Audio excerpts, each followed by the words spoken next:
Good evening. Now, tonight I'm with Ben, and we're going to talk about a word that I can't pronounce demonic. Sorry, Ben. Demonic possession. And we're going to discuss what is actually cases, and eventually we may go around to looking at, well, what actually rules us? Is there a demonic presence there? So, Ben, over to you, and I'll be able to get the right teeth in whilst you're talking. No, should have sorted that out beforehand, but no worries. Yeah, it's a very disturbing phenomenon of demonic possession, and it's far more common than most people think. It's, in fact, to a lesser or greater degree, depending on the kind of entity we're talking about here or the nature of the possession. You have to ask the question: is there anybody in the world or any place in the world which is not demonically possessed? Now, the idea of demonic possession is that there is some kind of intelligence beyond this universe that can actually access the universe. Now, it goes by several names. I mean, in various religions and various philosophies, it goes by different names. It's what some people call the demons of hell in the Christian world, and the Jews refer to it in that term. The Muslims call it. They have shaitan is the demonic, is the evil, is the essence of evil within the universe and outside it, which is similar to the word Satan. And they have there's various creatures they call the jinn, which occupy a parallel world to ours. And they're unlike the demons of Christianity. They're a good jinn and bad jinn. That's DJINN, not to be confused with the beverage spirit GIN. And it's funny though that comes up because alcohol does play a role in this, and I'll come on to that in a minute. But these beings have an ability to access our universe through the consciousness of living beings who live within this universe. And what they do is they attach themselves to a person almost in a parasitic way. It's almost like an infection by some kind of bacteria or a bug or a tick or fleas or something like that, or a leech. Really? They become a part of your energetic body. Now, this is not something that can be detected through medical examination of your body. It works on a spiritual level. And that is how that's basically how they actually access. Now, the way they do it, it's not always as simple as how you see in the movies. Now, there's a very good film, actually. It's a very frightening film. It was actually voted the world's scariest film. That is The Exorcist, a famous film about a young girl who is demonically possessed. Hello, living being. How are you? And it's what's frightening about it is that she's a sweet young girl who basically herself, she turns into a monster. She starts speaking with a strange voice, saying things she never normally say, and you know that there's something else in there which is actually using her body. It's almost like it's got inside her, and it's using her body almost like as a living puppet. And that what happens is a pair of priests are called in to perform an exorcism on her, to drive this evil spirit out of her. It is a frightening film, but it's worth seeing. It's not exactly demonic possession doesn't often come about the way it's portrayed in the film. In the film, it's portrayed as what happens is that the girl is essentially in a haunted house, and she's playing with a Ouija board, and the spirit actually enters her that way. And this is a spirit that is released into the world through an archaeological dig in a distant country, and somewhere in the Middle East. There's another character doing a archaeological dig. It turns out he's the priest who actually does the exorcism, which releases an entity into our world. And that entity then attaches itself to this girl. In reality, demonic possession comes about. There's several different ideas about how this is done. It can come back through magical ritual.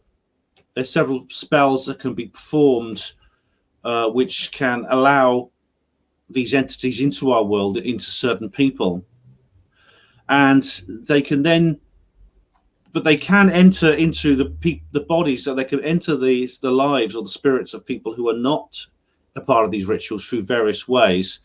One of those is through sexual contact. It's very, very, very unhealthy indeed to have sex with a person who is demonically possessed. It is a very, very easy way for the spirit actually to enter into another person. I didn't know that. That's interesting. Another is through the use of various drugs. Now, there's some people who say this, I don't know if this is true, but alcohol can have an effect on this. So if you're very drunk, you can actually become possessed of spirit. Now, it's very interesting that pubs are often haunted. Have you seen that? Yeah. Ghost hunters. Pubs. Interesting. There is a lot of haunted pubs, come to think of it. I spent a night in a haunted pub once. It was very interesting. Anything move? No, we picked up some electronic voice phenomena, but it was a very interesting night I spent with Don Phillips, the ghost hunter. Hello, DJ B2. I know DJ B2. So there's some people say there's a connection there, because the reason they hang around pubs is that people become vulnerable to possession when they're drunk. They're consuming a lot of alcohol. Some people say that certain drugs can have an effect like this. I mean, I don't know if that's the case. Not everyone agrees on that. There's no orthodoxy, but I know that magic rituals and sex come up again and again and again by the ways in which these creatures can actually get into our world and then transmit. So it's almost like AIDS or some other sexually transmitted disease. You can almost catch it from somebody. Do you know what I mean? So I didn't know that. That's just interesting. Yeah. But when people who are possessed by demons often undergo a massive shift of personality, they sometimes people who are previously completely normal will start experiencing unusual thoughts and feelings. They may develop feelings of anger and fear and hatred. And hatred that's one I've found in my family, a hatred for loved ones. Yes. Now, you said something about this before, because you said it was your sister who underwent a very massive change of personality. That's right. What was it like? Two personalities in one. I mean, she met and married what my family I believe is a very strange person. And for example, he would try to indoctrinate her into separating her from her family. So he tried to indoctrinate her into believing that our family were horrible and evil and nasty, and we were a very close, loving family. And what she would do, she would wind you up by saying terrible things, like she says to my mother, I haven't seen you for a long time, but I feel like I had to invite you over, you know. So Mum would say, well, that's not nice, is it? You know, if that's the way you feel. So my sister would say, oh, you've upset me now. You don't want to come, and turn the situation around the other way around. And then what would happen is my mother would say, well, you just said that you felt you had to invite me over. And my sister would say, but I don't understand. She said, well, did you say that or didn't you say that? But I don't understand. You're upsetting me. So that she was doing, she was turning things back to front. And meanwhile, her husband would be standing there going, the reassuring grin. And my mother would say, excuse me, what do you find so funny? Don't involve me, he would say. Nothing to do with me. It's your family. Nothing to do with me. It's everything to do with him. And if you didn't rise to, when she said something insulting, if you just bit your lip, carried on talking, and then she would get more and more and more insulting, and then she'd start to accuse you of things. She'd say, well, I noticed you stole that. And my family were very honest. They'd say, and you'd say, what are you talking about? Me stealing such and such a thing? And then she'd say, what are you talking about? I said, well, you've just accused me of stealing. No, I didn't. But you just said it. No, I didn't. It's what else going on? And when she turned but she managed to switch the different personality on and off. Whether that demon within inside her was switching the levers backwards and forwards, I don't know. But she would say, but if you didn't rise to the challenge, she'd get more and more angry because you're not upset. She had to upset you. And then when she upset you, she then turned it round that you were upsetting her. And meanwhile, her handler or her husband would be standing there grinning away, as I said, enjoying this sort of thing. Nothing to do with me. Nothing to do with me at all. And they'll go into a kind of, she'd go into like a correct speech. Everything would be precise, talking and, dotting the I's and crossing the T's. And I've noticed that a lot of politicians do that. And one of them was Benjamin Netanyahu. When he talks about the Palestinians, he goes into what I call correct speech. We are here to protect our own people. They are there to fire missiles at us. It's all precise. So I've seen a lot of similarities with politicians. There was, I won't mention their names because I don't particularly want to be sued, but there's some in this country that I've noticed they go into correct speech, political correct speech. And that's exactly what my sister did, went into correct speech. And I wonder whether you've come up against this when you've, I guess you've come up against demonic possession. And I've said it correctly then. Yeah, oh, definitely.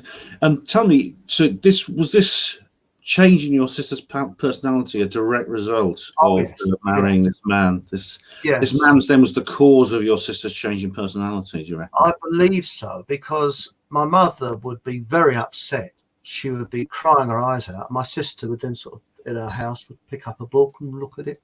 And my mother could collapse on the floor and my sister would be totally, oh, what's wrong? Everything's okay. And then when she was putting on this sort of, oh, you're getting at me, and I called it the squeaky wheel routine, because she used to go like this. My mother would say, oh, I give up. And my sister would go, oh, okay, let's have a cup of tea. And changed instantly from one personality to another. Now, with actors and actresses, they can't change instantly. They have to get into a scene. But it was like flicking a switch. One moment she was one personality, and when she was in the demonic personality, I think one side didn't know, and that's why she kept saying when she went back to her normal personality, I don't understand what you're getting at. I don't understand what you're trying. And I think this was allegedly, I believe, the influence of a very, very strange husband, because when he walked into a room, psychologically everything went cold. He didn't like humor very much. I had 3 uncles that were comedians, and when they were around him, they didn't use much comedy because he'd be. And it was as if we were quite a sort of, we was always laughing and joking and that. And if you did laugh and joke when he was around, it was as if he was in pain. He'd go, as if, is this terrible. And other little techniques he used. If you walked into a room, you'd say, oh, please take a seat. No, I prefer to stand. So everybody's sitting down, he's standing up. So, oh, come on, please sit down. No, I prefer to stand. And the reason why, he got power out of making everybody feeling uncomfortable. So you sort of, and he did everything to make you feel ill at ease, uncomfortable, so that he could command the situation. And he was very skilled at it. And that's why I think he ticks all the boxes of, in my view, a psychopath. Yeah, I mean, it's a shame that that your sister swam into his net, so to speak. I mean, it's, as far as psychopathy goes, it's possible that psychopathy is actually caused in some way, in some cases, not in all, but in some cases, caused by demonic possession. I mean, the Red Indians of North America, I don't know which tribe, but they have this legend of the Skinwalker. Oh yes, and this is a being that essentially is like a demon that possesses people, and it specifically picks on children. I mean, if a child is walking alone in the wood, sometimes their parents say, be careful because the Skinwalkers are about, and someone possessed by a Skinwalker would not actually look any different. They would look exactly as they normally did, yet they would behave completely differently. Now, it looks like, unfortunately, your sister obviously changed her personality. They changed her personality, which meant she wasn't naturally like that, but she became like this in a sense. She was infected by her husband's personality. It's almost like, would you say that's accurate? That it was almost like she caught a disease from him. That's spot on. And also it reverberates out because you change your behavioural habits and things like that. I mean, I haven't seen her for over 10 years, and I found that it's the best decision I ever made, getting away, because that's the only answer, is to get away from them. But it does change an atmosphere as a kind of energy field, I found, around them. There's a negative energy field. Yeah, I can't quite explain it. It's very weird energy these people have. yeah. A living being said actually in chat, he fed on the negative energy they all do, which I think is a very interesting way of putting it. I think that's a very interesting way of putting it. Definitely, yeah. Because it is in a sense, it is a form of it's like the vampires. Like the legends of the vampires are, of course, it's in horror films, and of course the legend from Eastern Europe is it's a creature that drinks blood. It's like an undead being that drinks the physical blood of a body, but then the person, its victim, is always then left undead in the same way. You get the same thing with zombies, werewolves, etc., etc. But in reality, it's metaphorical for the consumption of spiritual energy in this parasitic way. There's some people say, like, if you've been in the presence of certain people, they seem to just suck all this energy out of you. They suck it out. You're with them, and it's almost like they're sucking the life out of you. It would take me 3 to 4 days to get over seeing them. Yeah, you was absolutely exhausted after actually meeting them. You'd go in and you'd spend like an hour with your sister and your brother-in-law, and then you come out and you think, oh, thank God I'm away from that. And you'd feel drained. Is that what you're saying? You're absolutely drained. And it would last for about 3 to 4 days. And my parents noticed it as well when they visited. They said, oh, it just feels... Because you had to concentrate on what you were saying, what you were doing, and it was as if you were being monitored all the time. Yeah. It was the most peculiar atmosphere. But when they change their personality, because when they meet the rest of the family, they're a loving couple. There's nothing wrong. And I call that the bewitched syndrome, because my mother would tell my aunts and that what she's going through, and they'd say, oh, surely not. And they didn't believe her. They wouldn't believe it. And they can put on an act, can't they? Oh, it's a brilliant act. And, you know, when there's a big family occasions, her wedding or whatever, you know, my brother-in-law and my sister would be loving couples and all that. And, oh, so nice. And then when they're away from that, they would be different to my mother, father, and myself, to the point where the behavior was incredibly offhanded, ice cold. And it's always as if, well, I suppose we've got to really put up with you. So we say, okay, if you don't want to see us, we keep our distance. And then they switch it around again. Oh, so you don't want to see us then? What have we done to deserve this? And it was always pushed around all the time. It was brilliant. I mean, it really was brilliant. But the thing is, I think these, they feed off of negative energy. They have to create negative energy and stress. They love stress. My brother-in-law would thrive on it. The more stressful the situation that he wasn't involved in, that he created, the better for him. Oh, wow, you know. And I think that's how they get their power, because it makes them feel powerful. And you look at these politicians, when there's a crisis, they love it. You know, I mean, if there's a war, oh, crumbs, you know, all these people getting killed, and I'm doing serious speeches. And I really do believe there is a kind of demonic atmosphere, especially around the Houses of Parliament, around those areas. I don't know if anybody else has sensed that, but I have, because I used to work near there, not in there. I worked in an office around the corner, and whenever I went near the Houses of Parliament, I just felt this negative energy. Have you ever felt that, Ben, or been anywhere near there? Oh, definitely. I sense these things a lot. I really do. And I mean, I was actually in London a few days ago. I went to a place called East Sheen, which is actually in West London, and I felt that it had a very dark energy. It's not something I could put my finger on. It's not something I could point at. It's nothing to do with the buildings or the decorations or the roads. I just felt it had a dark energy, and I feel that around, especially state buildings. Now, the Houses of Parliament, definitely. Another place is Canberra, which is in Australia. It's actually the national capital of Australia, which I actually stayed there for 2 months once. And I was not, this was a long time ago, this was about 20 years ago, and I wasn't as aware of the things I'm aware of now. But I remember thinking what a horrible place it was. And I mean, I love the country, the nation of Australia is a lovely country. And I spent a lot of time traveling the country. I went to Sydney, into Alice Springs and places like that. And so I love traveling across the country. But that particular city, which is a purpose-built capital, which was created specifically for the after the Federation of Australia, as a city built from the ground up, and it was built specifically for government, which means it's one of these rare places which essentially is a political construction. It's politics literally embodied into stone, and it has within it, I mean, I've learned since I was there, within it has what you would say is occult symbolism in, for example, some of the buildings, in the architecture, in the street plans, in various other things, and these you see the same things with, for example, Freemasons. Now, yes, a living being says they leave you.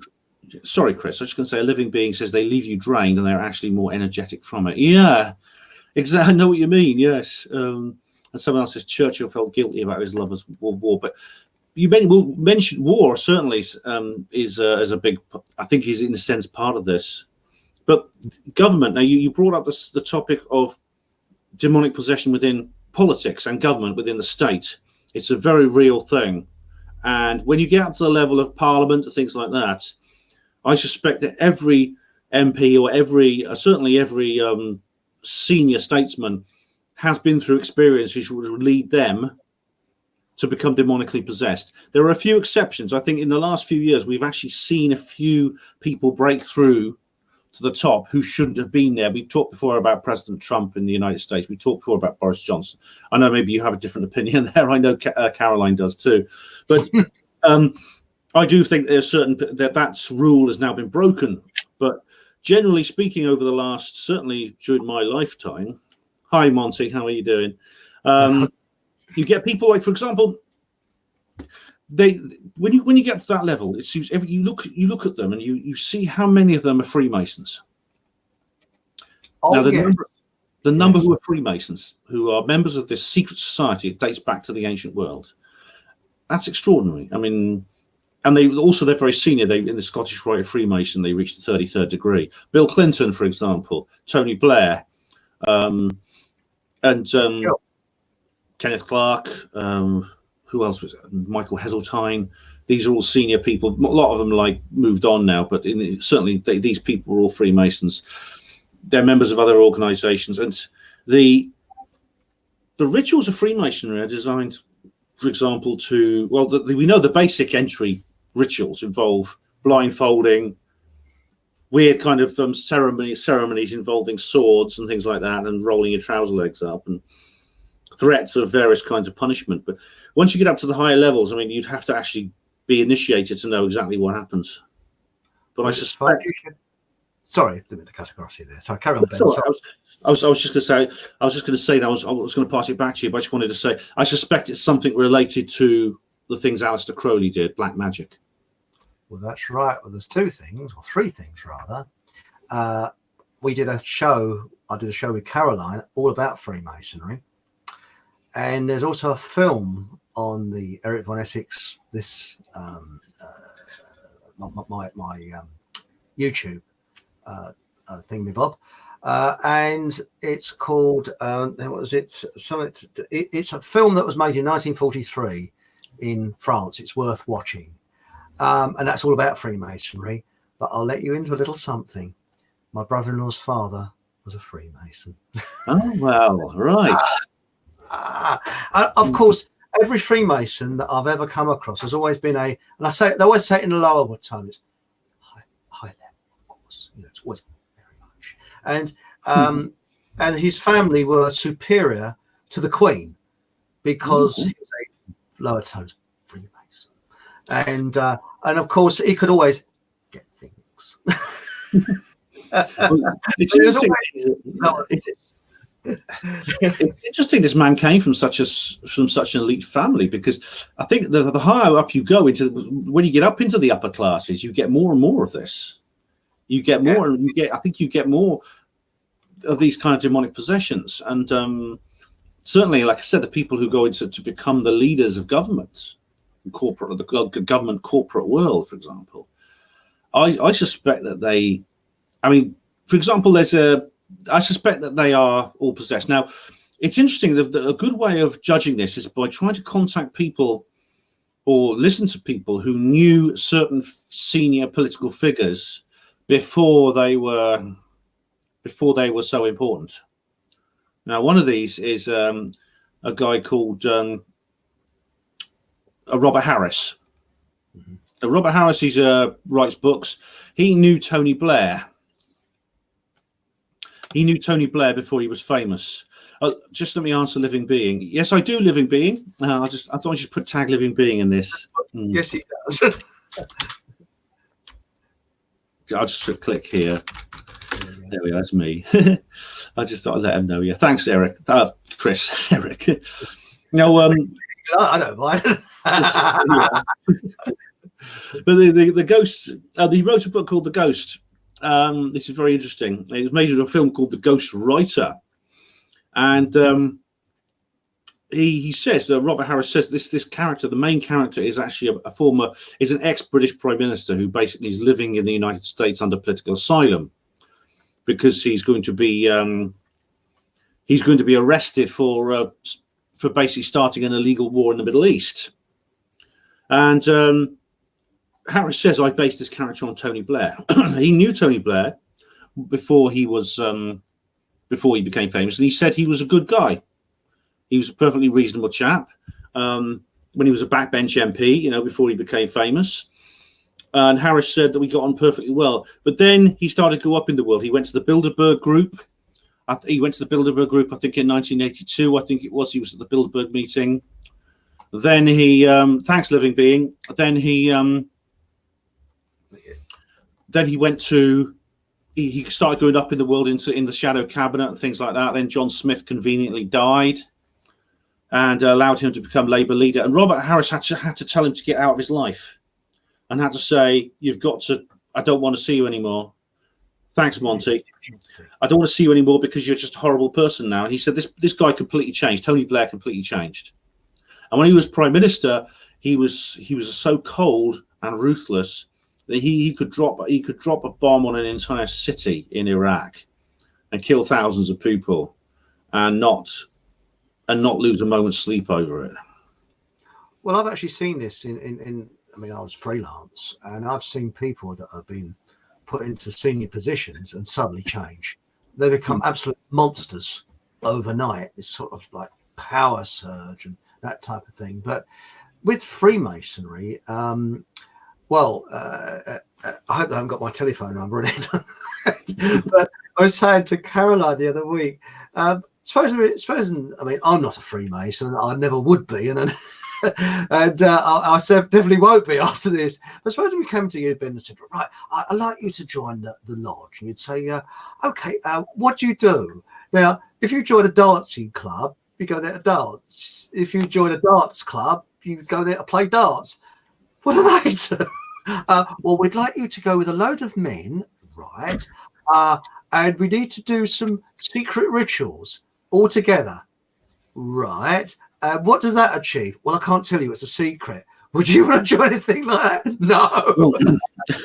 It's funny that to join the Freemasons is actually not difficult, and there are about 3 or 4 million men in Britain who actually are members, and one of them was actually one of the porters at my hospital. He was a Freemason, but he was and he said basically you just join, and it's kind of like a gentleman's club really. You go along, have parties. Sometimes there's a bar and you can have a beer and have talk, and then you have like annual dinners and they do charity work. They raise money. In fact, they bought one of the ambulances for the Oxfordshire Ambulance Service. And that's quite a lot of money. That's several £100,000 they spent on that.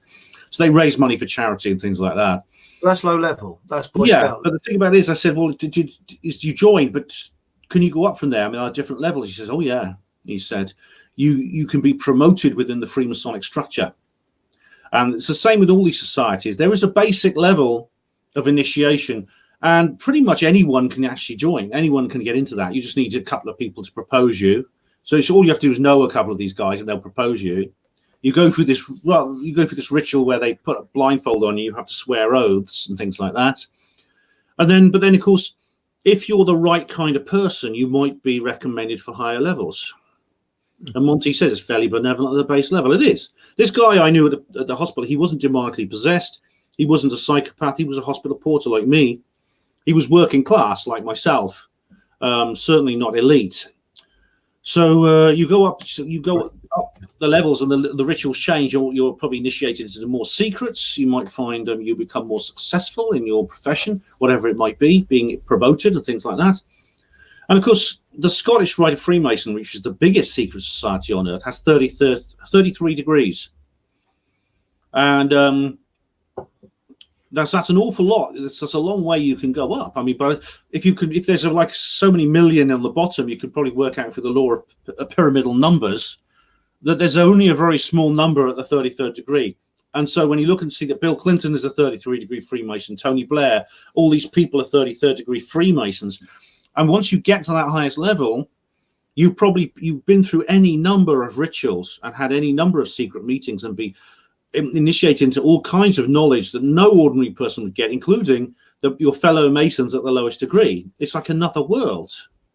Well, that's right, because here, Monty Mole said earlier, the royals are intertwined with Freemason. That's right, because the Duke of Kent is, I believe, is the top man. He's the Grand Master of Scottish Rite, yes. So that will make him the most powerful person in global Freemasonry, yeah.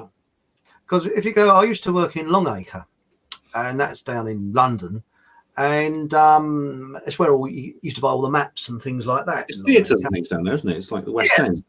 I wasn't in the theatre. I actually worked in, I've said this before, I worked in the same building that Yogi Bear did his first television transmission in, but that's another story.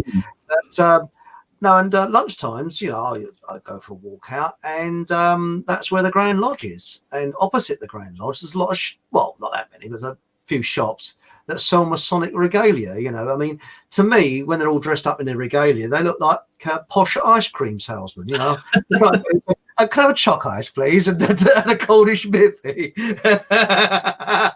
The apron, you mean? Yeah, the big apron. Yeah, and there was I worked in an office there that was connected to the London Underground, because the project I was on, what happened after the King's Crossfire, I don't know if you remember that in the late 80s, what the official line and what really happened are two different things, but that's for another show.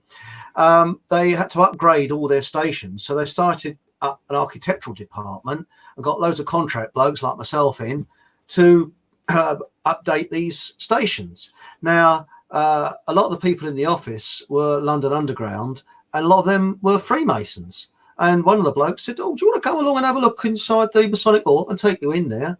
So I thought, that's interesting. But he got the order of the boat before, or I think he found a better contract before he did. But it would have been interesting. But apparently, anybody's allowed in. Women are allowed to have a look around. They have a sort of guide that takes you around there. You can go on a tour. I want to go on the tour of that myself, actually, at some point. Yeah, it's a pity he left before I sort of had a look around. I mean, there's not hoping hell's chance I'd want to have anything to do with them, because I believe what Groucho Marx said, I wouldn't join a club that would allow me to be a member. So I'm not. Yes, I like that. I run a mile club. I just could not be in a club. But anyway, what we got here, we've got some really interesting things. Monty Mole says Duke of Kent. Yes, that's right. And we've got here, the Knights of Columbus were popular, but don't hear much on them anymore. I've never heard of them. It's funny, I was talking about that with Caroline on her show a little while ago, the Knights of Columbus, because that's essentially like a religious, it's like a religious secret society, rather like the Jesuits. I mean, there's many, many different kinds of secret societies that operate within various communities, within various countries, within various religions. Now, the Freemasons, of course, and I'd like to go on that tour. I've been meaning to go on the tour of the Grand Lodge, the Grandmother Lodge, on Great Queen Street, it's called. Everyone thinks it refers to Queen Elizabeth II, but it does not. it refers to Semiramis. That is the goddess of Freemasonry. And you can see her in other places. For example, the Statue of Liberty is Semiramis, and this is an ancient goddess. Now, of course, they don't tell you anything. They just show you the temple and things like that, where they don't actually give you any secrets. So I think there are some people who know about the secrets, and if they try to get the information out. Now, one of them is Stanley Kubrick, the film director. Eyes Wide Shut. Yeah, that's a really, if anyone has not seen that film, please do go and see it, because it's a film about secret societies and black magic rituals. What happens is this is an ordinary guy. He's a doctor. He's played by Tom Cruise. His name's Bill. He's a kind of well-to-do middle-class chap, and he thinks he's a bit of a hotshot, thinks he's very cool. But he manages to gate crash one of these rituals. Now, as I said, if you go, you could join the Masons or something, join your local lodge. There'll be no problems. It's just an ordinary guy. But when he manages to get into this event, it's actually a pianist who actually sneaks him in, a guy playing a piano at one of these rituals. He goes in there and he's astonished because I mentioned earlier about sexual contact being involved in satanic ritual. It begins with what is definitely a black magic ritual. A masked people dressed as one of them's dressed as a cardinal. And very often you get this, like it'll be like a parody of Christianity. And he has a thurible full of incense, and there's this strange music playing, and there's these masked women who are naked and things like that. And then what happens next is an orgy in this big stately home in the countryside, where they're a very posh place. He goes and everyone is just basically shagging, to put it bluntly, just with each other continuously, and that is what comes back into the demonic possession. We have this ritual which is calling up it is inviting some kind of entity into our universe from outside it, followed by sexual contact to spread it around. And later on, this guy finds out that all the people at that event were very, very elite. In fact, the man who tells him about it, who gives him the debrief, is one of his patients. He's a doctor. He has a patient of a guy who's very rich. And he says, look, he said, everyone there came in limousines. You turned up in a taxi. These are the kind of people we're talking about. If I told you their names, you wouldn't sleep so easy at night. Now, I'm not going to. Now, the reason is, of course, because he would recognize those names. The names of the people who are very elite. And as Living Being just said, Kubrick gave away too much in that film. The film was put on straight onto general release. There were no previews, which is very unusual in cinema. Normally a film is shown to critics first of all, so they can write up their reviews, and those reviews are ready to print as soon as the film is put on a general release. This film was put straight on a general release. A week later, Stanley Kubrick died. Funny that. Yeah. Very strange coincidence. I like Stanley Kubrick. I think he's great guy. His films. But it reminds me of that Christine Keeler case. I've seen that film. I haven't seen Wide Open Shut yet, but I've seen the Christine Keeler film, and there was orgies involved with that as well. And I just wonder if there's a sort of a connection there. It's very strange, isn't it? It's very, very creepy. That film, the film that was made of it, was remarkable. I mean, there's been several films made about the Profumo scandal, but the one I'm thinking of is the one with John Hurt. It was made in the 80s. Was it very good? Scandal, wasn't it? Sorry, was it called Scandal? It was actually called Scandal. But the Profumo case. Funny enough, when I worked at London Underground, there was a chap there who was a London tour guide as well. He did it sort of in the weekends, a bit of pin money. And he knew Profumo because Profumo, afterwards, he fell from grace. He worked helping the poor in the East End. Oh, good. Toynbee Hall, I think it was, he worked in. And on another contract, it's surprising how you get links in that. I worked with an architect who was Profumo's architect. And he set up that case in the 60s. Profumo could not get a taxi, and he had to run out, get a taxi, and then open the door, and Profumo would quickly rush in because taxi drivers wouldn't stop for him. he did a lot for the poor. Apparently, he fell from grace, but he used to do the washing up in Tyne Hall, just sort of buck out like everybody else. Some people like try to redeem themselves in some way, but it's interesting that what's interesting about that film Scandal is that, of course, it's the issue is to do with espionage, because Jack Profumo was basically had a prostitute called Christine Keeler. Now, Christine Keeler was a high society call girl, but she was also a model. She was a glamour model. And sorry, she? On that BBC interview, she claimed not to be.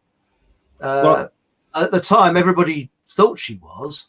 Well, I don't think she'd ever admit it, but she was two of her customers. One was Jack Profumo, and another was a guy at the Russian embassy. I've forgotten his name, but he was the naval attaché at the Russian embassy, and this was in the Cold War. Mm-hmm. This was in was it called the Summer of Love? Was it 1962? No, I think. 1962. This happened. There was Christine Keeler, something Jones, Tracy Lee Jones. I can't remember her name. She was a class call girl, but I saw an interview with Christine Keeler on the BBC in the late 80s, and she said, let's put a few things straight. She said, I was not a prostitute. She said, well, I'm sure she wouldn't just say she was, but I mean, it could be that maybe she wasn't. Maybe she was just having a relationship. I don't know. But the fact of the matter is that the scandal was that this was an espionage issue, that this was a potential leak of it. They were saying that somehow she was acting as a cutout. She was a go-between between these two guys and was giving information, either giving information to the guy, the Russian, or to Profumo, or Profumo was giving away information to the Russians via her. But the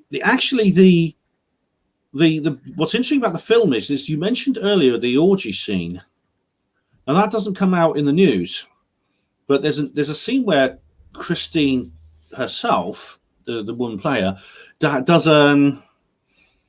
essentially is doing a striptease in front of all these guys at some pool party. Do you remember that scene? I remember that scene. It said, was it all hands on deck, and then all the blokes and there's a pervert running around with a sign on him, so like, please whip me or something. He was a high-powered civil servant, politician. It was unbelievable. As I said before, my uncles were comedians, and it's a bit aged, this joke. Now, I was obviously too young to know about this, but I heard this later. They used to crack a gag apparently during that Profumo affair, because they was having a field day during that. And apparently they said that Christine Keeler went to the gynecologist because she thought she had a splinter in a certain part of her anatomy, and the gynecologist had a look. He said, "No, mate, no love." He said, "That's half the cabinet." I mean, it's a bit old now, that gag, but I always remember. Half the cabinet. But it's surprising nowadays that would probably make page 3 of the newspapers as well. I mean, we can hope. I mean, I think it's spoken about more openly at the moment than it used to be, which is good. But really, that whole issue which happened back then was never really explored in any detail. Everyone focused on the espionage issue. No one talked about the fact that what are these, peers of the realm, these leaders of our nation doing, cavorting with these women, these women of the night. I mean, I think it's spoken about more up and now. I mean, we had Keith Vaz, who was this is actually in the last couple of years, who was in the shadow cabinet. He has admitted he was hiring male prostitutes, and he resigned. He's still an MP, but he resigned from the cabinet. But I mean, is this a regular thing? I mean, in which case maybe they should all resign. He shouldn't be the only one. You heard the one about, and strange enough, Longacre. I hasten to add, when I was not working there. Do you know about that one? I know Longacre knows a place in the West End. There's lots of theatres, and you mentioned. Yeah, but, apparently, allegedly, and I've heard this from several sources, and I heard this before it sort of went onto the internet from 2 separate sources. In the early 80s, I think it's 1981, Tony Linton Blair was caught in the male public toilets with another man doing something rather unpleasant, and was arrested and was taken to Bow Street Court and he gave his name as Linton Blair, which is his middle name. And when he got to power, there was a strange fire in the records office of Bow Street Court, and the records got destroyed. Now, whether that's true or not, I don't know, but I personally think it's 99% true. Yeah. Well, of course, it's the usual story, and we talked about this on the previous show, that the law protects those who are on the inside of the New World Order. With Epstein and everything, we've seen it before. If it had been you or me, they'd throw away the key. If someone's senior, they're well connected, they're in the upper classes, then the corruption which is inherent in the state allows them to escape the punishment of the law. And so it doesn't surprise me at all that Blair would have got away with. I'm sure Blair's got away with much worse than that. I mean, sure. Indeed he has. I mean, you could say that the war on terror is one of these things, the London bombing, things like that. I'm sure he's got some questions to answer over that. But it would make sense, actually, if, for example, the state is run by agents of the demonic forces, the shaitan, the jinn, the demons, the dark dukes of hell, whatever you want to call them, the creatures from the other world or the dark spaces, the skinwalkers. All these different words from different cultures mean essentially the same thing. If that was the case, it's exactly what you would expect. You would expect dishonesty, you'd expect double standards, you would expect the agents of these dark forces to be essentially immune from the same consequences as which ordinary people would undoubtedly face. Yes. So that makes sense, but in a sense that is an indication that it's all true. I mean, if they really are involved in it to the extent that they are, I mean, I'm sure, hopefully it'll all come out one day. I'm sure when it does, it won't be a very pleasant experience. I think it'll shock people more than anything else that we've probably ever experienced in our entire history as a species, because it'll involve children as well. Well, look at Hillary Clinton when Gaddafi was killed. You know, that you could just see it on her face. We came, we did this, and she was absolutely over the moon. Well, the way that man was killed was just savage, and it doesn't matter who or what he was. I'm not from Libya, but what I've heard about him, he was a good man. I could be wrong, but that's what I've heard from Libyans, that he was well liked, and the way he was killed again was savage. And to see her gloating over it, that actually turned me sick, absolutely sick. I mean, I remember Bill Clinton when he came over when Tony Blair was in power, and he says, "Well, I've got to get back to the United States because I've got to sign for an execution." He had to sign a document to get someone executed. You know, it's also wow, you know, as if great, you know, because again they thrive on stress and tension.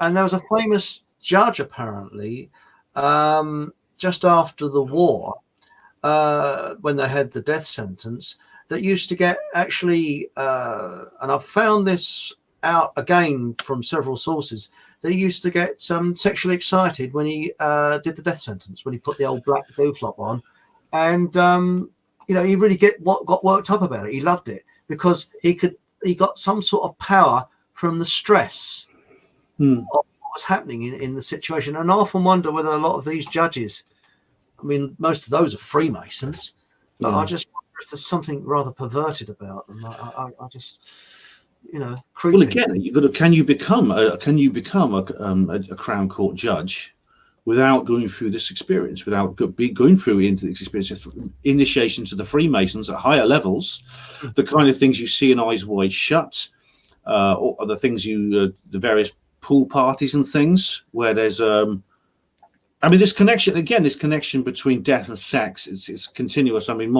I won't repeat what Monty Mole says, but what he says about Hillary Clinton is actually very apt indeed. It's kind of like it turns you into, I mean, you say to yourself, well, this is inhuman. The word is off. People often use the word inhuman. They don't actually realize that they're speaking literally. I mean, the whole idea of what happened to Gaddafi. I mean, I don't know what Gaddafi was like as a person, but I know that he was going to set up a gold standard bank. I think we talked about this on the previous show, I think. Yes. He was going to set up a gold standard economy, and he was going to, for his oil, he was going to bring water up from underneath the desert. He's going to do all these things to try and make his country independent and make it strong.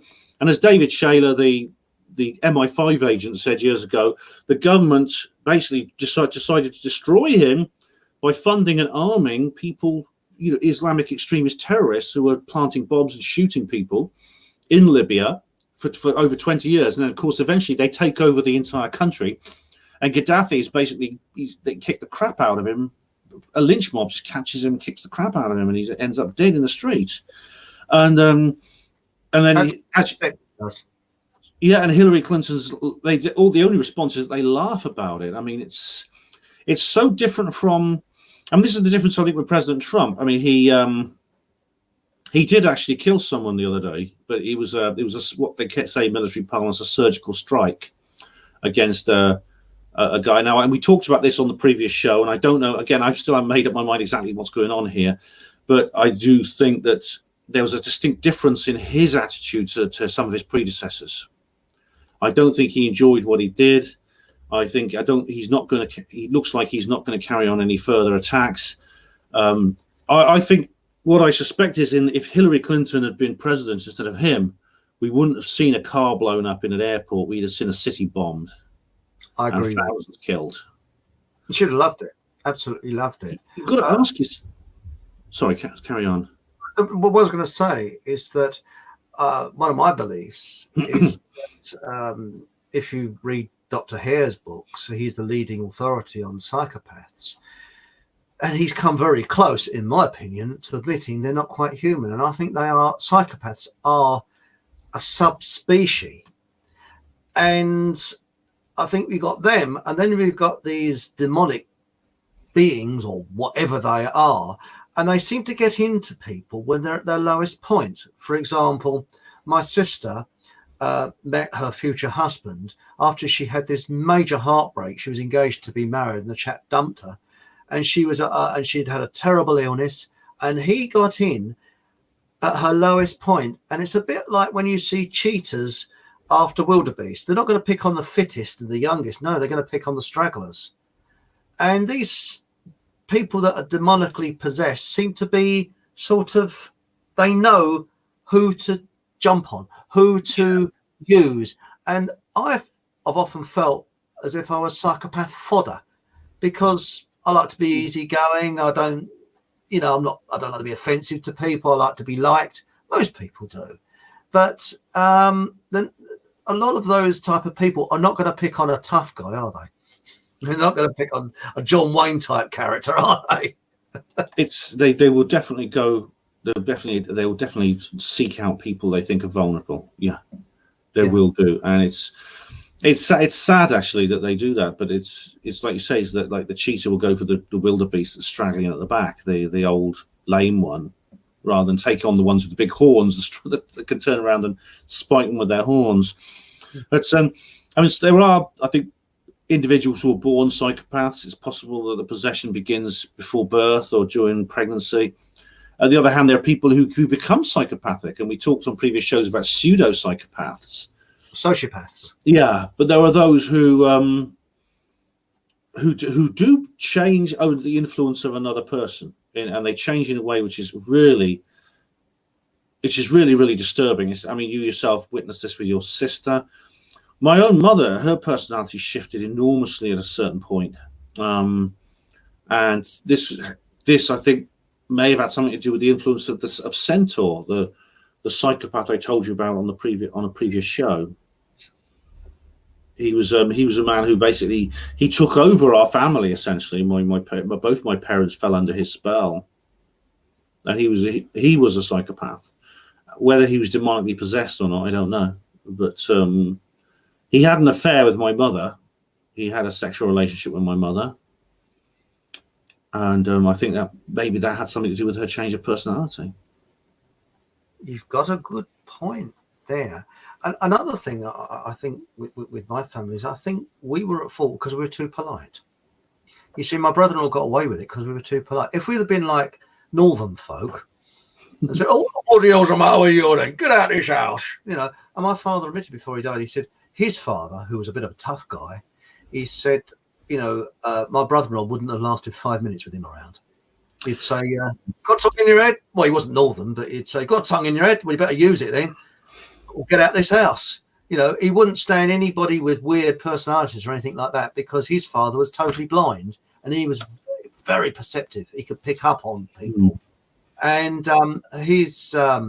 my auntie, or my dad's sister, brought home a chap who was very similar to my brother-in-law when my dad was young. And he came in and, his father tried to make a conversation with him because he relied on conversation because he was totally blind. And this chap was just giving one-word answers. And he said, you got a tongue in your head? Well, you better use it. He said, because there's the door. Go out of it and never see my daughter again. Okay. And he did. He knew, didn't he? I do. In a way, but we're not like that. You see, that's the thing. I do wish actually my parents had resisted the influence of these people. Firstly, Centaur, and then Menzies Lie, this woman I told you about from the Tavistock Institute on another previous show. I don't want to repeat all that again, but I do wish my parents had resisted. And I mean, I'm not suggesting that people should become brutal themselves. I mean, it's tempting to get into a state of mind where you think, well, if everyone's going to be like that, I might as well become a scumbag too. It's the only way I can defend myself. No, it's about striking a balance. It's about striking a balance between the two. There's nothing wrong with being polite.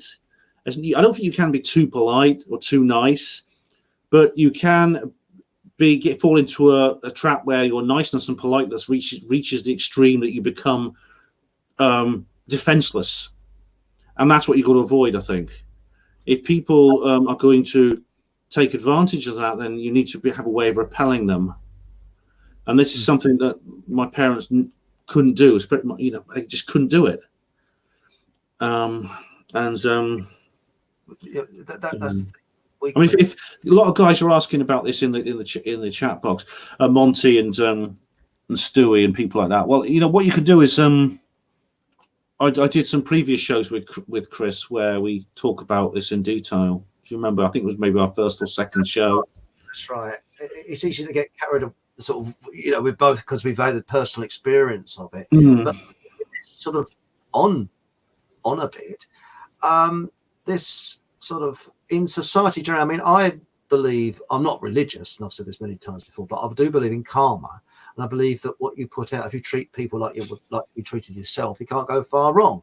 And if you do good, good generally comes back. If you do bad, and you notice these people that are all eaten up and possessed, they are the most unhappiest people you could ever wish to see. Look at these psychopaths. Aren't they unhappy? Because they can't experience love and kindness and things like that, because they're so eaten up into themselves. Yeah. And you look at these politicians, how many of them are really happy? They're not really happy. It's very superficial. It's very shallow. And when you look at, say, Westminster, there are 650 MPs. Look at the amount of paedophiles amongst them, people that, quite honestly, you would cross the road to avoid. Now, I've worked in big organisations and things like that, and I've never come across as many weirdos and nutters as there are statistically in Westminster. It seems to be an exceptionally high proportion. And there was an MP that was picking up call boys and things like that, like Keith Vaz as well. He was. What is it about? They seem to sort of have this. And I think what it is the psychopath or mind, or the mind that has been indoctrinated like that by demonic forces. Have fun now. Do it now. Do it now. They're interested in just pleasure. Doesn't mind about the person or the individual that you're doing it with. It's instant gratification. And this is what I've found when I come up against psychopaths. It's instant gratification all the time. I can get one up on this person. I can do this. I can do that. I'm marvelous. I'm great. That's their mindset. And it's very, very creepy. And I think society, to go forward, we find a better way of running countries than we have now, because quite honestly, I think we've got the worst people, doesn't matter what country you go to, that's running countries that you could ever have. Well, it's again another feature of the psychopath and possibly the demonically possessed person is the living in the eternal present. They have no concept they can't regret the past because they have no concept of the past or the future. It's instant gratification. They can't plan for the future or defer gratification for the future. That's a feature of the psychopath, certainly. I know that it's one of the tests they give children at the age of 3. You do a test for children at the age of 3, and it's what you do is you get like a little sweetie or walnut whip or something, and you put it in front of them, and they said, okay, you say, here it is, right now. I'll go away and leave you on your own with this. If you don't eat it, I'll give you 2 when I come back. And apparently it's a test of a child at the age of 3. Some children will eat it and some children will wait, and that's apparently a test of the child's ability. But it's funny, because like Peter Kürten, the German serial killer Peter Kürten, he was one of these people who couldn't defer gratification. Also had no concept of the future. I mean, when he was caught, he was a complete psychopath. When he was caught, he was hanged, but he actually asked to be beheaded because he wanted to know what it felt like. And I don't think he realized he was going to die. It's one of these weird. That is not a human reaction, is it? That's not the reaction of anything we would regard as a human. I mean, even a dog or a cat or some other non-human animal would respond differently in that situation. They would respond with fear because of what was about to happen. So is it really so absurd? I mean, people who dismiss this really shouldn't, because if people are going to exhibit behavior that is totally contrary to what we know as human behavior, then why is it so incredible? Why is it so incredible to think that they actually have essentially been given a non-human personality or consciousness or mind? But we can now. I mean, they can do scans on brains, because the psychopath has the frontal lobe. There are blank spaces where there should be empathy, and sometimes been in a car crash or had damage done to the front of their brain, they can't lack empathy. Nice. And certain parts of their brain, which is very different to, inverted commas, human beings. But you notice that, for example, in industry and that, it's the greasy pole. It's who gets to the top of the pole. And most leaders in industry nowadays are the most vile scum, especially in the oil industry, you could ever wish to meet. I mean, when you've only got to see that program, I haven't had a television for 10 years, but 10 years ago when I saw it, The Apprentice. Some of the most, and that is really like a kind of psychopath training course, isn't it? I'm better than everybody else. I'm the best. And then, have you noticed that when Sir Alan Sugar walks in, he does that psycho stare? I'm not saying he's a psychopath, because he's got the type of money that could have, shall we say, got Stalin off. So, no, very nice man, But no, he does that sort of. I'm sure it's an act, up and down. Oh, it is. I mean, he does act, yes. But the people on there are real psychos. And you've got this thing, Dragon's Den. Now, when you look at that, well, what's one? Rudeness Den, how rude can they be to people? I mean, you think I would want to show a little bit. I'd actually show some appreciation. These people are actually showing the spirit of enterprise. I mean, they have ideas, and they should be shown encouragement. But all these Dragon's Den panel do is they knock them down. It's almost like, I mean, I'm sure it is an act. I don't believe that it's just spontaneous. A lot of these reality TV shows are actually not reality at all. But it is demoralizing to watch, and it's kind of voyeuristic. I mean, some people enjoy that kind of thing. They enjoy watching other people being humiliated. The soap operas as well are definitely a part of this. I mean, EastEnders in particular is, I think, specifically designed to break our spirit. You see again and again, you see people in a horrible situation, including you see some good people or some people with positive personalities, positive personality traits, who are portrayed as being extremely unsuccessful and low status, as opposed to other people with what I would consider very, very destructive personalities who sort of rise to the top and become very, very prominent, and they become the kind of heroes of the situation. which I think is giving out a very bad message. And people have sometimes, I've had people say to me, because I complained about this years ago, and someone said to me, look, EastEnders is just a reflection on society, it's a reflection on society. And I said, no, 19 million people a week watch that pile of excrement. It's not a reflection on, is EastEnders a reflection on society, or is it the other way around? You're right. But also, I got the impression that television has become demonic. And it happened in about the late 1990s.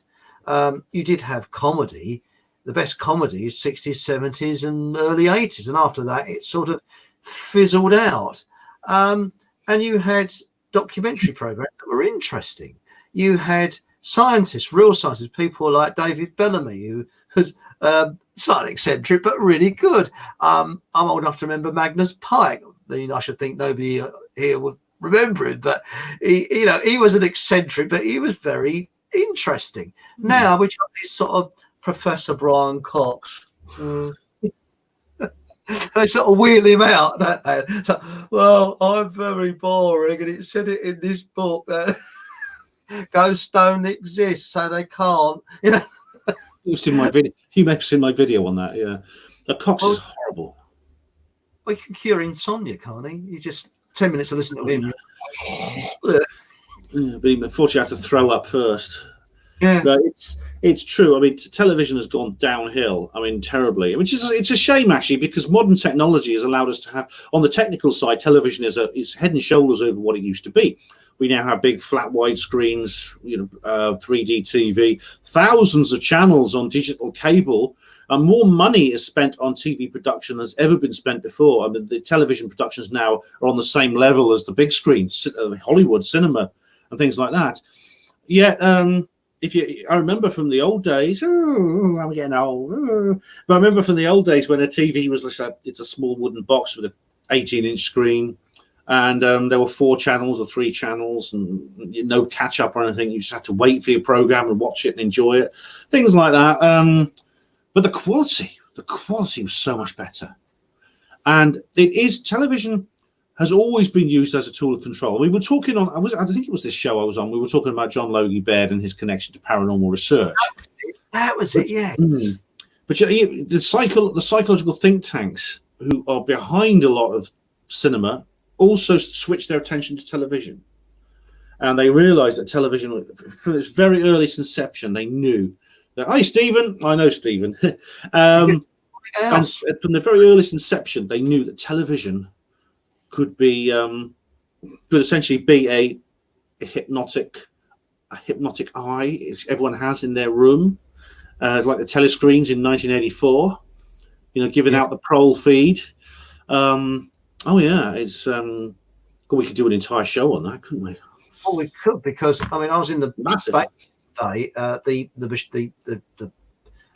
machine that gobs the money out outside had gone wrong, so he had to queue up and see an old-fashioned cashier.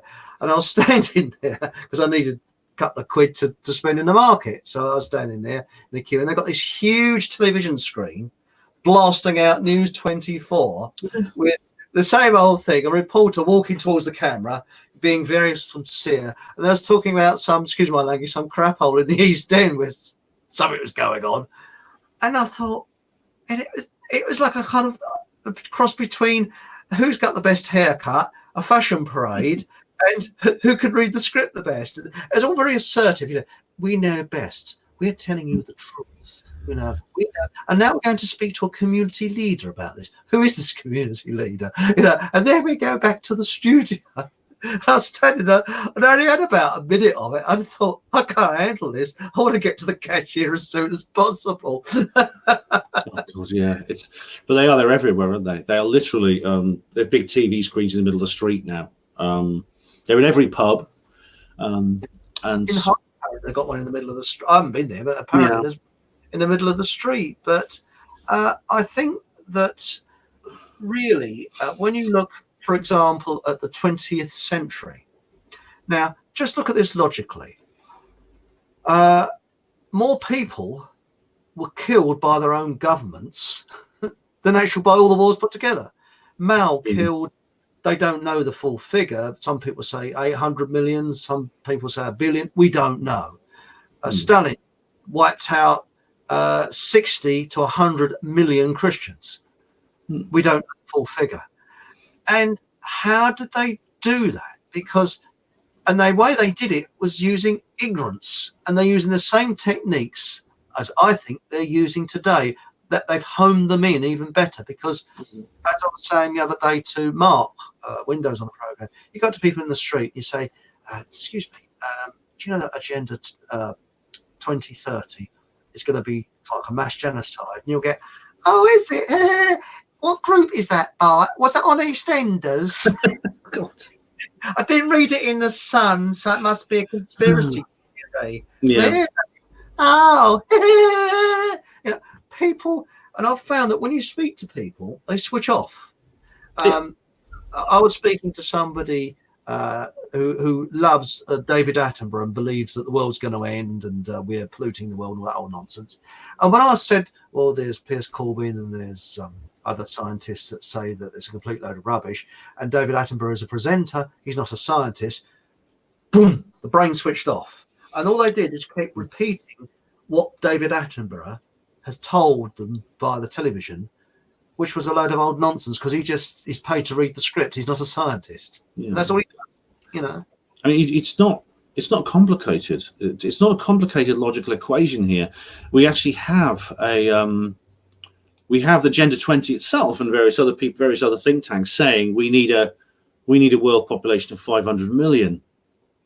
Now that means that's less than 10% of what we have currently in the world, as estimates go by the United Nations. So how are you going to get from what we have now to the 10% if you're not going to bump a few people off? So, but then, unfortunately, even the most obvious occurrence can be nullified by the process you've just described. It's like Ian R. Crane puts it very well. There's these are myths without the negative connotation of the word myth. Yes. And it's an enormous uphill climb. It really is. It's really difficult to know how we're going to get to the top. I mean, I think we can. I don't believe in giving up. I think we can, but it's quite a challenge, Chris. It really is. And I don't want people to be downhearted, though. You know, there's plenty of white pills out there for you. Don't worry. I'm very optimistic because it's throughout humanity, something crops up people least expect that turns, and I think good can get round evil. I mean, there's some interesting comments at the moment. Now, where was it now? About American, I've lost it now. That's it. Monty Mole said, how many Native Americans were slaughtered? I don't know. It was about 21 million. Really? I think it was at 21 million between the time of the landing of Columbus and I think that whenever the population started to rise again, about 21 million were killed. I don't know exactly. Maybe it's more than that. It's a huge number. Yeah. And then the Agenda 2030 wants to do that to the entire Agenda 30. They want to do that to the entire world, basically. Well, it says spirits will. Stephen Truth said, because spirits will jump in and out of people. Yes, they can through sex. Very much so, as I was explaining. We was talking about earlier. Yeah. It says here, a living being. It says TV is that US demonic fact. Well, it's funny. The television actually uses a lot of what you would call mind control. For example, subliminal perception. It uses flash frames of all kinds of weird things. I mean, there's some YouTube videos which actually captured some of the subliminal messages in television, like the flash frames that appear just for a moment. You can't even see them with your conscious mind, but your subconscious picks them up. Lady Gaga videos are a perfect example of that. Yes, indeed. It's and of course these are put in deliberately. Steve asked how many Druids were slaughtered. Oh, the Druids. I think they were exterminated by the Roman Empire. Yeah. I don't, that's another thing I don't really know too much about, but I think that people are becoming more aware. They are waking up, and the way I look on it is, it's like we're kind of growing up now. Again, I said this the other day. yellow vests in France have got to their teenage years, where they're starting to get a bit rebellious and they're not listening to governments. Because this is for another program, and I question: do we need government? Because countries are run by civil servants and they're ruled by the money people, and government is there to give you the illusion of choice. That's not. That's an interesting question, isn't it? Maybe we can do that on the next show, Chris. Maybe that's something we can do on the next show. What do you reckon? That would be interesting, because I worked with a Argentinian chap who was in Argentina when the money went doolally, and apparently people at 1 o'clock every day would go to the banks and with saucepans and whatever bash on the side of the walls. But he said that things started to work when there was no government. He said people started to, and they reckon that the children that were educated at that period of time are better educated than any other generation, because people paid teachers who were out of work to come and educate their children. And things started to sort of work, because they didn't leave it, because when you vote, you're pushing responsibility of your life over to a complete stranger, really. So I question whether government is like a drug, again, put in by demonic entities into us. Maybe the government is how the demonic entities actually infect all of us. And as I said at the beginning, how many of us are truly free of demonic possession? But that's something I'll think about for a while. Maybe we can talk about it on a future show. I've got to go now, I'm afraid, Chris. But I've got to go. I've had a long day. Thank you very much. Show, and it's been a great. Thanks, Stephen. Thanks everyone for watching. All the guys in chat, thank you very much. That was that was absolutely fantastic. Thank you for your comments. It is much appreciated. And again, I do apologise if I missed a couple of your comments. I try my hardest, but I'm a bloke and I can't multitask. So I'm talking to Ben, looking at the comments, and as Monty Mole says, see you next week. See you then, guys. Yeah. Thank you very much. Goodbye. Thank you.